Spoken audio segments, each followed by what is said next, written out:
Every video and episode of the It's Cavalier podcast is made possible by my supporters over on Patreon. If you enjoy the show here today, consider signing up. You'll get early access, exclusive videos, podcasts, member shoutouts, and more.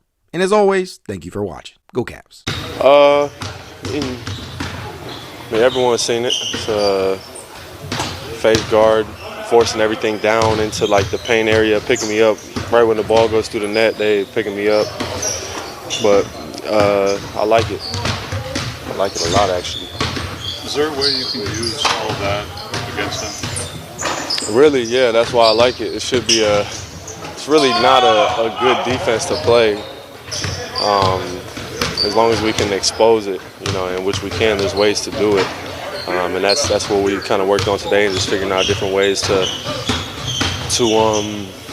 kind of loosen up their defense a little bit, but also understanding what they're doing and how we can expose that without really doing. That, as you are aware of, was Tyler Herro. I just do not understand why we feel the need to make these comments when we are down 0-3. The Cleveland Cavaliers are literally up 3-0 on the Miami Heat, and Tyler Herro has the audacity to keep saying these little comments. Dude, just hold your L. I just do not understand why we feel the need to constantly just not see things for what they are. And I understand that you want to try and instill some confidence in your fan base and let them know that, hey, we got a way to work this out. We're working on ways to try and adjust to what Cleveland has done from a defensive standpoint. We are trying to adjust to the different types of coverages that are being thrown our way. I understand that, but it just comes off as delusional. I don't know who Tyler Herro thinks he is. And I don't know. There's another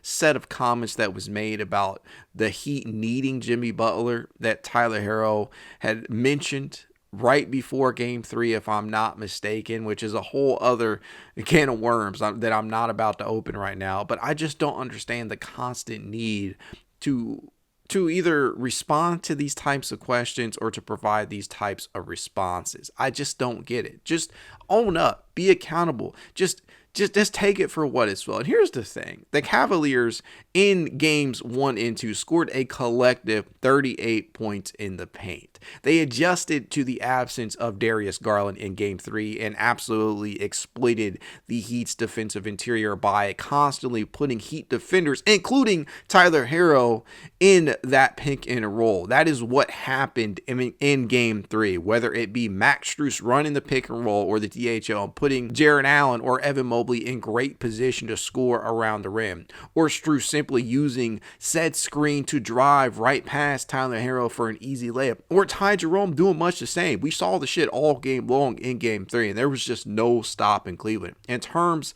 of what Cleveland did defensively against Herro, look, bro, you just got contained. It happens. And Dean Wade was plastered to this man a number of occasions. And speaking of the individual matchups, right? I'm going to keep it 100. I'm going to keep it a buck. It's not as if Cleveland has completely contained this man. He's done what he's done. And in terms of the individual matchups, Max Strus is credited with limiting him to 10 of 18. That's not necessarily great, but these stats don't tell the whole story.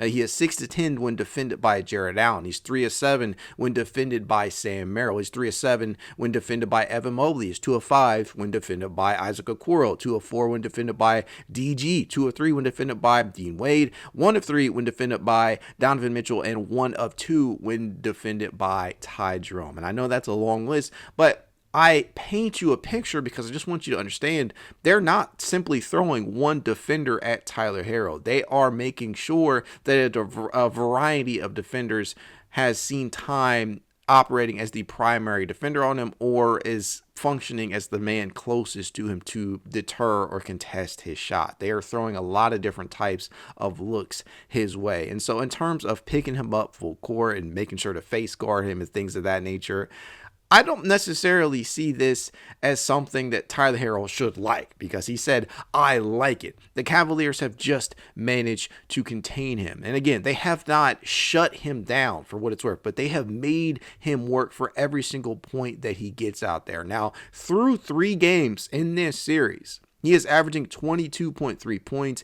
He is shooting 40% from three-point range and 47.3% from the field overall on 18.3 field goal attempts per game. That's a career high for him, by the way. Is it taking the most shots per game he has ever had in his 5 to 6 year career in the postseason. And so he has taken on, obviously with Jimmy Butler no longer in town, he is having to do more. That said, I just think that he is having a really, really difficult time reconciling what is happening. And that is that he is losing to the better team. And sometimes that just happens. Cleveland is obviously entering this matchup as the better team. They have an opportunity to sweep the Miami Heat, which is probably not something that Miami fans envisioned, being that this is the first meeting between the two ever in the postseason. But sometimes you just get beat by a better team, and you just have to accept that and not throw these condescending comments out, these delusional comments out whenever you are interviewed. Bro, just be professional. That is all I'm trying to say. And this is not shitting on Tyler Herro. I believe that Tyler Herro is a very, very skilled offensive player, but sometimes you just run into a buzzsaw, and that's exactly what this Cleveland team is. They are first in many different categories. You look at three-point percentage, and mind you, Miami, they've been shooting the lights out. They've been doing some very, very crazy things on the offensive end in this series through 3 games. They are shooting 40.9% themselves, but Cleveland is first at 43% on 42.7 attempts. It's high volume, not compared to the Miami Heat, who are 36.7, which is 7th in the postseason field of 16. But Cleveland, they've just been on an entirely different level in terms of overall field goal percentage. There is just one team that has been more efficient than the Cleveland Cavaliers, and that is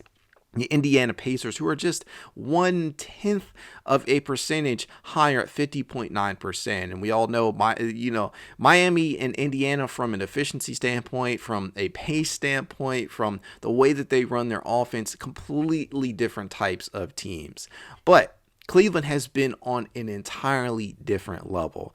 Again, in terms of the defense that Tyler Herro and the Miami Heat are seeing, it's not as if Cleveland is doing anything that they haven't done to teams all season long. They are effective, and having the amount of bodies, the size, the length, the different types of looks from a roster and rotation standpoint that they can throw out there, especially after the acquisition of DeAndre Hunter, it makes things extremely difficult for opposing players, whether that be in individual man-to-man matchups out on the perimeter, or whether that be on the interior where you have Jarrett Allen and Evan Mobley waiting for you as a back line of defense. Both of those two guys are capable of switching out onto the perimeter as well as defending the rim at a very high level. And so they're throwing so much at Miami, and kudos to Eric Spoelstra and company, but there's only so much you can do if you are the Miami Heat.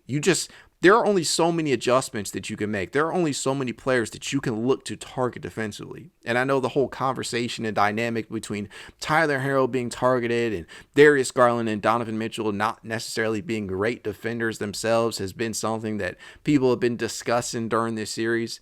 But if you're Tyler Herro, one thing has to be incredibly clear, and that is that you are losing, and you are losing badly.